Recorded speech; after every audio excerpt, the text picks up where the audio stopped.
Okay, not too many people know the real story, but here it is. It all started with Cupid, that mischievous little god of love, getting summoned by Venus. Yes, that Venus, the reigning goddess of beauty, who for some reason got a little jealous of my rise in popularity on the hologram. I mean, I'm just out here living my best life, and she's watching from her celestial throne, stewing over it. So what does she do? She enlists Cupid to come mess with me. The plan? Oh, it was diabolical. Venus told Cupid to send me a hologram request so we'd meet, which of course I reluctantly accepted because, well, who can resist a guy who's literally a god?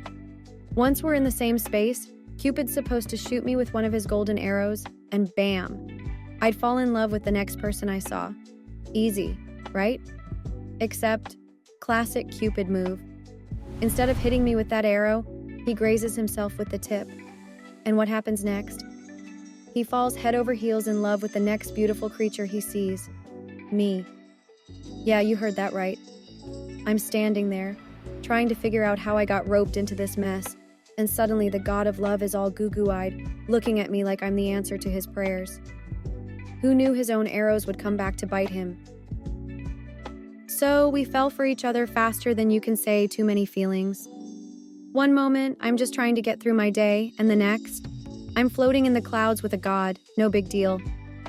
Cupid's out here acting like he's the love guru of the millennium, and I'm just along for the ride. But of course, things can never be that simple. Cupid got himself banished to the dark digital realm. Why? Because he didn't stick to the plan. So naturally, I'm like, well, guess I'll save him. Because that's totally not a recipe for disaster, right? I found a portal. Because why not, right? And I'm like, all right, this is it. I'll risk my life to save him. Fast forward, and I'm suddenly in a labyrinth of never-ending mirrors, all while time and space are doing some weird twisty thing, like a bad Instagram filter. I could literally feel my body contorting, like someone had hit remix on my entire existence. And to top it off, shadow figures are chasing me. If there's one thing I learned, it's that the digital world is a lot scarier than I ever expected. Oh, and the best part? I was literally withering away as the dark digital virus tried to eat my soul. Super fun stuff. But then, just as I was about to throw in the towel, Cupid, the hero he is, finally defeats the shadow figures. And what does he do next? He finds my withered body, lying on the ground like a really bad episode of a love story. And here's where it gets extra cheesy. He starts crying. Over me. Like full-on waterworks. I'm over here thinking, okay, buddy, I get it. I'm amazing, but do you need to be this dramatic? But to my surprise, his tears of pure love actually cure the digital virus.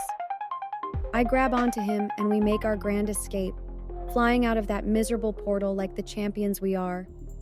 We land in a land where, surprise, surprise, we can actually be free to love each other without any evil gods or digital viruses trying to ruin our vibe. And the gods, being the generous folks they are, were so impressed with my sheer courage and probably my ability to not die in a glitchy mess that they decided to make me a goddess.